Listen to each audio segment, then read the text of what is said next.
Now, delighted to say we're joined by former Connacht player Gavin Duffy to look forward to the Interpro game that survives this Sunday, which is Ulster against Connacht on Sunday afternoon. Gavin, how are you getting on? How you doing, fellas? Are you well? Yeah, you were covering Connacht for us last week. A pretty credible performance last Sunday in the Champions Cup, away to the Premiership leaders Leicester. Probably a little bit of frustration though that Connacht were in what felt like a winning position with 30 minutes to go, and then Leicester were able to just arm wrestle it out in the end. Yeah, I think it was a case of initial kind of disappointment that they didn't get across the line. I think Jack Carty's drop goal when the clock went red, I think gave him a deserved point, but I think they'll look back in the tape and go, there's an opportunity. That's an opportunity that we gave to Leicester. I think their scrum in particular came on top. I think it's on the 50th minute they made a wholesale change to their front row, and off that scrum they won a penalty, kick to the corner. In fairness to Connacht's small defence stood very firm, but ultimately they gave away another penalty, and Leicester had sensed they'd got on top in the scrum department, and then I think there was 3 or 4 penalties. Finlay Bealham was given a yellow card, and ultimately they were awarded a penalty try. So that scrum came about through a bit of ill discipline from Connacht, obviously, but there was other opportunities where Connacht will feel that they should have put Leicester away.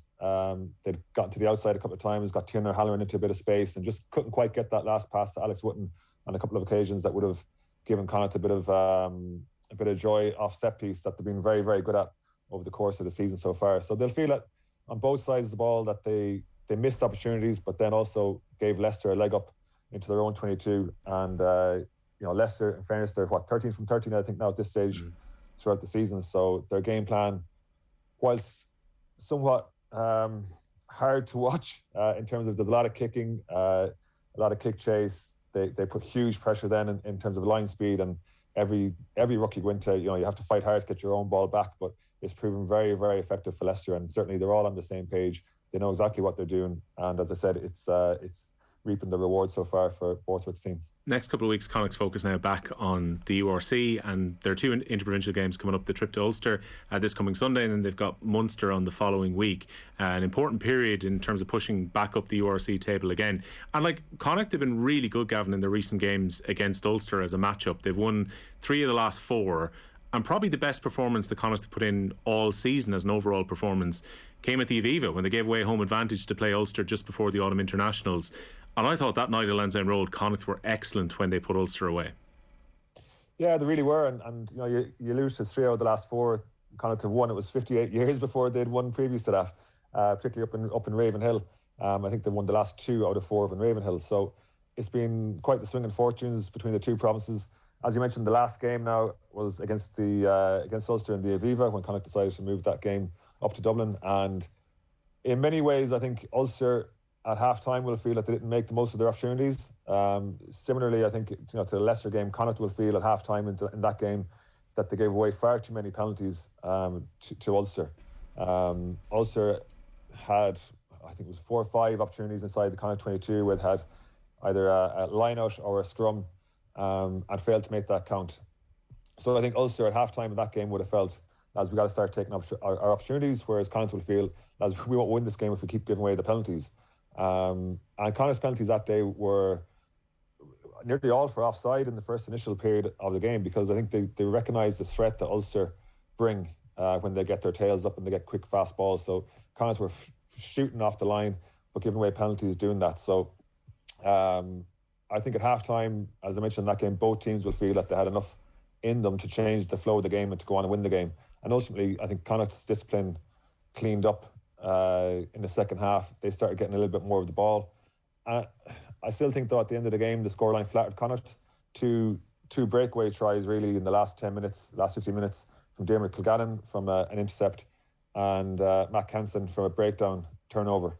Put a bit of gloss on the scoreline for Connacht. So I don't think they'll look back to that game and take massive confidence from it, but I think they'll have found a way, perhaps, that to stifle Ulster's attack with the line speed, but just mindful that they have to stay on side and not give Ulster territory. We were chatting to Stephen Ferris on Tuesday. He was quick to point out the injuries that Ulster have at the moment, which is unfortunate timing for them going into a busy period too, but he's really happy with their form. He was saying, with the exception of that Connacht game where Dan McFarland was so annoyed with their display after the game, like, they've been in great form since the international break. Like, they've taken down Claremont, they've beaten Leinster. Perfect start in the Champions Cup with that win last Friday as well to put them in a great position to qualify. It's a tricky time to go to Belfast to play them given the form that they've been in. Yeah, it really is. You got to look at the results, right, as you mentioned there. And in particular, the fact that they were away from home against Leinster, away from home against Claremont, two of the hardest places in European or world rugby to go and get victories. So they're doing something right. That's a fact. They were unbeaten until Connacht got their hands on them up in the Aviva as well. So they've been going really, really well. I think they've a nice style of play as well. They know when to attack. They know when to counter-attack. But similarly then, between John Cooney and Burns at out half, they know when to just put the ball into the corner, and they've been very effective at the 50-20.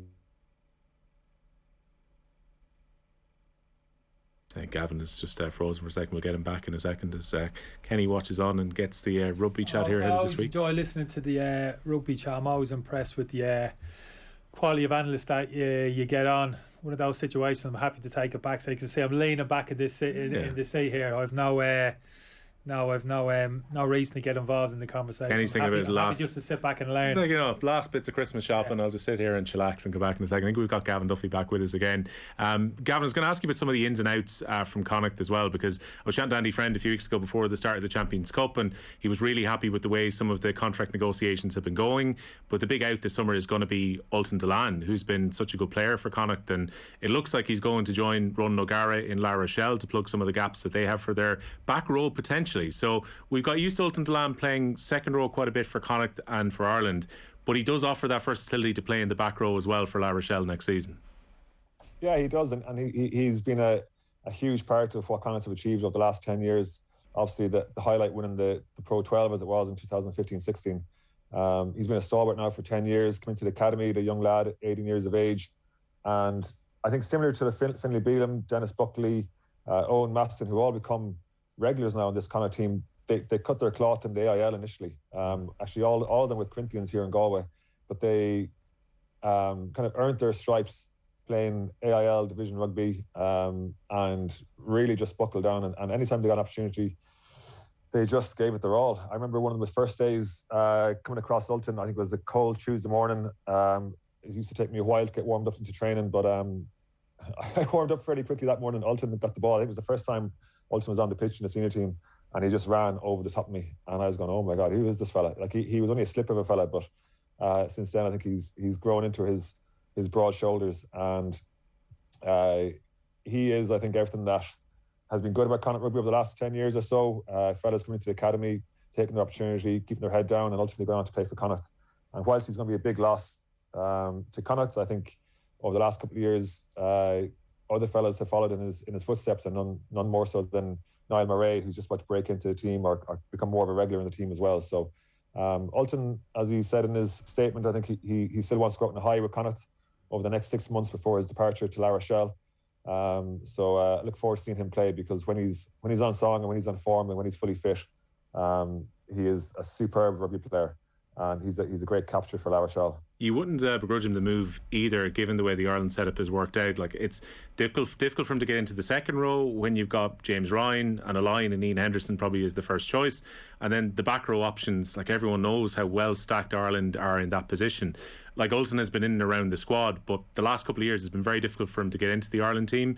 So he's not one of those players when the contract is running down who has to think, if I go to France, I'm not going to be selected. Realistically, he probably wasn't going to be part of Andy Friend's plans for the World Cup anyway. Yeah, I think he burst onto the scene against England and Twickenham, and I think it was the last 50 minutes of the game, and made one huge carry and a couple of big hits, and he kind of thought, wow, this fella's going to be around on the Irish side for a lot longer and a long time to come. But that position, as you mentioned, has been stacked with big names: Ian Henderson, Devon Toner before that as well, if you remember, and Quinn Rue, and himself and Quinn Rue formed a formidable partnership in Connacht rugby. So it's just been a really strong position for Connacht for Irish rugby over the last couple of years. And I think, Ultan's probably looking at it going, do I stay push in for a World Cup squad place, or to go off and experience something different? And you got to say, that attraction, I suppose, of having Ron Nagara there as well, an English-speaking coach, Donica Ryan, who's leading the forwards down there as well, and how well La Rochelle have gone over the last couple of years. I think, given his French background as well, it's probably an opportunity that he always looked at some stage in the future, and perhaps this is a really good fit for him now. The good news on the contract front, Finlay Bealham has signed up. Jack Carthy a few weeks ago extended his contract too. They're two of the players that when the contracts were running down, Connacht would have been really looking to get tied up their long-term future at the sports ground. Yeah, very much so. I think, people would say that your tight head is the foundation of your forward pack, your scrum, and then your 8, 9, 10 are central fulcrum as well to the way the team want to play. And in having Jack Carty tied down and having Finlay Bealham tied down, that's two of the 4 positions that are really important that most teams would target as having really top class players in those positions. So 2 leaders in the squad, 2 contrasting personalities as well. I think Finlay's is certainly a huge character within the squad. Jack perhaps a little bit more influential perhaps in terms of having the right mindset, and I think he stepped up as captain over the last few weeks as well. So 2 great fellas on the field, obviously 2 very important fellas off the field as well to solid the culture that Connacht are continuing to develop. Well, look, as an expert in the back 3, I can't let you go without asking you about Mac Hansen. Have you been just delighted with the way that he's hit the ground? Like, to think that in such a short period of time he gets into Irish contention and he's called up into a squad. Like, he's been a real cult hero for fans of Connacht this season too. He's made a great impression since signing. He really has. You look at him and kind of go, oh, this fella's living the dream. He's moved halfway across the world and hit the ground running. He's, as you mentioned, he has become a cult hero. I think it's the white scrum cap as well that makes him stand out. But what I've been really impressed about him was I think that night he scored an unbelievable individual try against the Bulls where he caught a high ball, bet 2 or 3 defenders and finished it off from 50 yards. What I've been really impressed about him that night, in particular, was probably one of the first nights I've seen him play, was his basic skills, like catching high balls. A couple of really dirty wet balls went in behind him on the ground. He went down, got them up, picked them up effortlessly. Really strong in contact, made his tackles.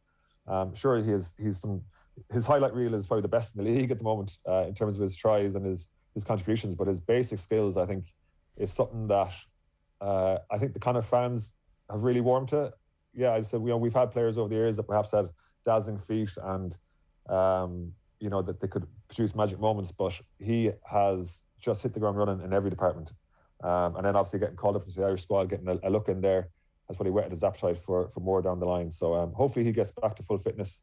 He obviously missed the game on Sunday, and I think Connacht missed him for his unpredictability and I suppose his line break as well. His line breaking ability has been top class. So he's a fella that I look at and kind of go, this fella's living the dream at the moment. And look, that dimension to Connacht's rugby makes them a very difficult team to play against. We saw Bundy Aki's incredible offload last weekend. I think the fact that Jack Carty plays close to the line and is a very good passer of the ball. You've got these very exciting players who Andy Friend's been bringing in to play in the wings and to play at fullback. It gives Connacht a different dimension, because the stereotype always was that you go to play against Connacht, they'll do very well in the pack, they'll kick the ball sensibly at the sports ground, make the most conditions. But Connacht have got a team who can play some really good front foot rugby now. Yeah, they have. I think, what strikes me is every time I see Connacht play, whether it's against the top URC teams or whether it was against Stade Francais or Leicester, they're never the biggest team physically. And so they have to adapt. And Andy Friend has used his mantra of fast, relentless and adaptable. And I think they've shown that at different times over the season so far. And I think no more so perhaps than against Leicester, where there was a lot of kicking. Connacht ordinarily would counter-attack off that kicking from the opposition. They'd look to look after the ball, try and get up to the halfway line and then go from there through multiple phases and really fast all-out attack. But they show their adaptability through kicking the ball back into Leicester's half, deep into their 22. And I think what will frustrate Andy Friend perhaps is at the time that they didn't stick to that game plan, where they kind of went back towards their natural inkling to counter-attack. They got caught. They got caught behind the gain line. They got caught isolated and little knock-ons in their own half. So whilst they want to play this fast, relentless game, as you mentioned, and really high tempo, moving the ball away from the breakdowns through Kieran Marmion and Craylin Blade, what a brilliant option to have there, scrum half, whoever they go with. It's that adaptability of playing against the opposition that they're facing and the defence they're facing. So they're playing some really good stuff, but I think they can be quite pragmatic when they need to be as well. look, Gavin, enjoy the festive rugby. Thanks a million for joining us on OTB AM. All the best. Have a good Christmas. See